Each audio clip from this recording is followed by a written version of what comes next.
Hi, and welcome to Northern News. I'm Juliet Scelza. Thanks for joining us. Today we will be highlighting several recent events in the Northern Burlington School District, including the high school's AP courses, a middle school service project, several varsity sports teams, Northern's FFA and their recent participation in a charity race, the Algebra 2 projectile project, the recent craft fair here at our school, and several students' involvement in a tremendous musical accomplishment. With scheduling season underway here at the high school, today we'll be taking a look at the Advanced Placement program here at Northern. AP courses allow for students to earn college credit while in high school by completing rigorous courses mirrored after college-level curriculum.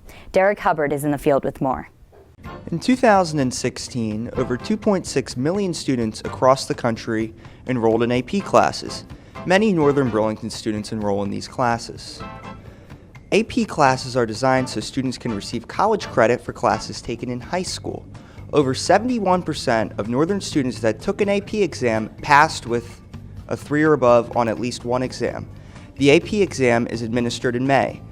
For more information, let's talk to Mr. Coleman.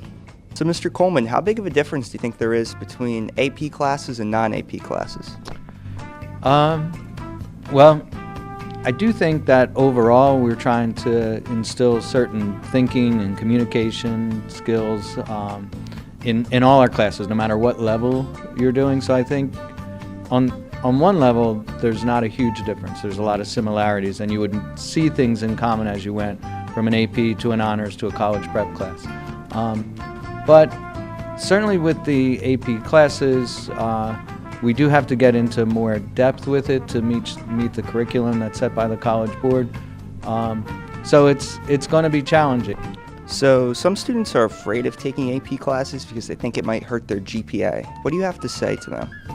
Students place way too much emphasis on that, and what they should really be trying to get out of school is to learn as much as possible, to develop their skills and their understanding of the world so that they can move on to the next level and achieve the things that they want to do in life. How closely do you believe that AP classes resemble college classes? So I think that they very closely resemble entry-level college classes, the classes you would take as a freshman. And the reason for that is it's very systematic. College Board works together with college professors, asks them what knowledge and skills do you want students to have by the end of this class, and then they design a framework around that. This is John Doherty. He's a 10th grader and is currently enrolled in AP US History 1. So John, describe your AP experience to me. So far, it's been pretty good. It's been challenging, but I think it'll serve me well in the long run. So how much harder do you think your AP class is compared to your normal classes? It's definitely harder, but it's not a totally different level than the other ones, but it's definitely harder. So do you plan on taking the AP exam? Yes, next year after US 2 I will take it. Both teachers and students view AP as a challenging but rewarding experience. The question is, when will you enroll? Across the campus, middle school students volunteered for a charitable service project to help benefit the Trenton area soup kitchen located in our state's capital. Let's hear from Decker Morrow with the exclusive. Past winter, students at Northern Burlington Middle School made and donated 260 bagged lunches to the Trenton area soup kitchen, also known as TASK, as a community service activity. Let's hear from a student with more about this tremendous service project. What I most enjoyed about the TASK project was how everyone enjoyed working together. This is a positive experience because it showed kids how doing so little can help a lot, and it helped the less fortunate kids because it gave them lunch to eat when they don't know when they can eat lunch. The thing that I liked about it was I was able to have fun with other kids. I also realized that giving so much to kids with very little food could help a lot. Working on the TASK project, I enjoyed helping out the community and giving back to the kids who are less fortunate. It was an experience because I was able to give children who didn't know when they were going to eat food. Having fun with my friends and helping making all the lunches for kids that are in need. Great job to everyone who participated in and donated items. Special thanks to Ms. Kristen Henry, Mr. Jason Hoy, and Ms. Katrina Gierman for spearheading the effort. For Northern News, I'm Decker Morrow. The winter sports season is underway here at Northern. For this episode, we'll take a look at the girls bowling and boys swim team. Let's go to our field reporters with more. The girls' bowling team is looking to roll over the competition. After a very successful 10-win season last year, the team looks to vie for a division title. Bowling team's expectations for this year is probably to have a good time bowling and possibly win back the trophy we lost. Our biggest rival is Pemberton because we lost the commander's pin, so we're going to try to win that back. We have a lot of tournaments and we have a fundraiser called Bowling Palooza towards the end of the season. Good luck, girls. For Northern Sports, I'm Emma Scott.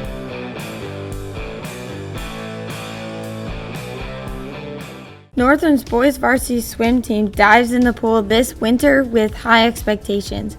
Led by Coach Tedesco and a group of talented swimmers, the boys look to make waves this season. I'm the senior captain for the Northern Burlington swim team. I would like everyone as a team sort of to unite, and since swimming is more of an individual sport, once everybody sort of gets together as a team, their own times will start getting better and better, and I feel like the team bonding will make our success great. My personal goals is to beat the 50 free and 100 free record for Northern Burlington. I feel I can do it this year, and I also want everybody else on the team to get their own personal best times, whether it be gaining a spot on a relay or other events that they didn't do before, coming together and doing their best. Our biggest rival is definitely Holy Cross, because their coach is Mr. Tedesco's mom, so it's sort of we have to beat them. It's sort of just for his credits as a son, and because their times are similar to our times on our team. It's just a great environment. Everybody's so happy with each other. It's just a great time. Everyone has a great time in the pool, and yeah, that's really what it is. Everyone gets their best times. Everybody cheers. Everybody gets together. We all want to see everybody succeed. So that's what's great about the Northern swim team. Good luck this season. For Northern Sports, I'm Brittany Hope.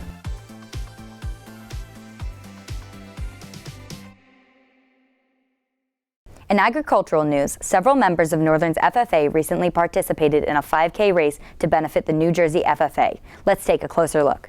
This winter, members of Northern's FFA participated in the New Jersey FFA Alumni Association's annual 5K. This event promotes maintaining a healthy lifestyle, and proceeds from the event go towards student scholarships and leadership development opportunities for New Jersey FFA members.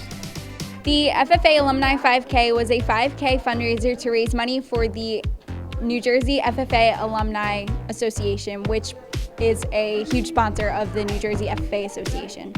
It was fun because a lot of people from all over the state, all of our FFA friends from all over, came to the 5K, so we were able to catch up on different things that we haven't seen them in a while, so we got to talk to them. There were quite a few people. Almost all of the state officers were there. Northern Burlington had 3 representatives. In the spring, we have our spring CDEs coming up, which are just different competitions that we participate in, as well as our New Jersey State FFA State Convention, which we will go to Monmouth University for 3 days and participate in different conferences, sessions, as well as competitions. Sounds like a great time. For Northern TV, I'm Decker Morrow.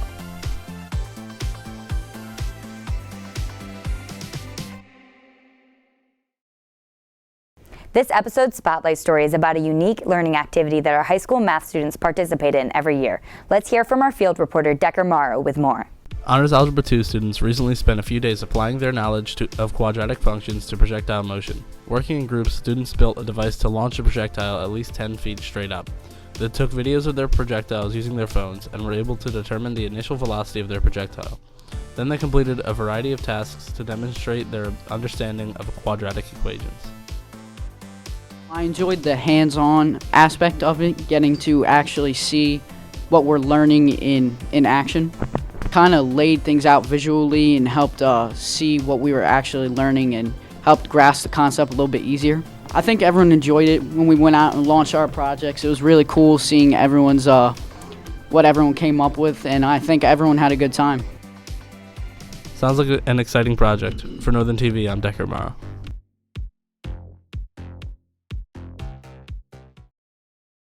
In community news, this past December, Northern hosted a holiday craft fair sponsored by the Student Council. Our reporter Garrett Ballinger has the inside story. This past December, Student Council held a craft fair here at our school. Many staff, students, parents, and community members were on staff for this event. Hi, my name is Brianna Ingling. I'm the Secretary for Student Council. At the craft show, there are numerous types of vendors, including crafts that range from home and holiday decorations, there's clothes, jewelry, and then we also have food trucks showing up. This is an exciting community event because there's many miscellaneous objects that anybody could possibly want, and they're made by members of your community that have these small businesses, so it's an easy way to support the small businesses of your community. Student Council benefits from this event by receiving a certain amount of profits made by the food trucks and also receiving money from every vendor for the table that they must purchase to be here. Special thanks to everyone who participated. From Northern TV, I'm Garrett Ballinger. Our final story today is about a select group of talented singers here at Northern. Let's go to our reporter Joey Sabatino with more. Congratulations to our NBC choral students that were selected to the New Jersey Allstate Choir this year. Northern had 6 students perform at the New Jersey Performing Arts Center and at the New Jersey Teachers Convention in Atlantic City, and 2 others made the Women's All-State and will be performing in February at the Music Convention at the Arts Center as well. We spoke to them about the process involved and had them give us our thoughts on this awesome experience. Allstate Chorus is a really special choir. So basically, a lot of high school students in New Jersey, they try out and they audition and they pick some of the top choir students to get into this choir. And it's basically a collection of all these great high school singers, and we all create music. The people make it in the top 50 for each section. We have rehearsals, and then we go to Atlantic City, have a couple rehearsals down there, have a concert there, and then the next week go to NJPAC, the New Jersey Performing Arts Center in Newark, and perform there as well.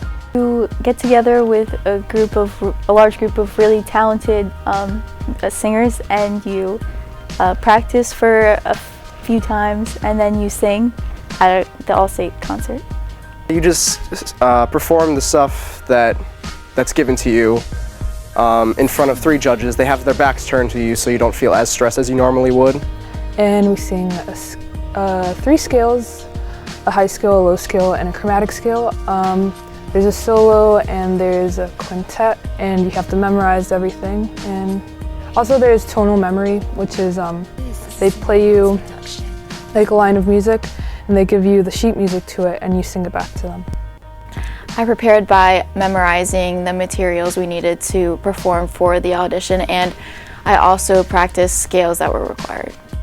My favorite part is probably listening to the music that we make, because I've never been in such a big ensemble, and it makes a really nice sound.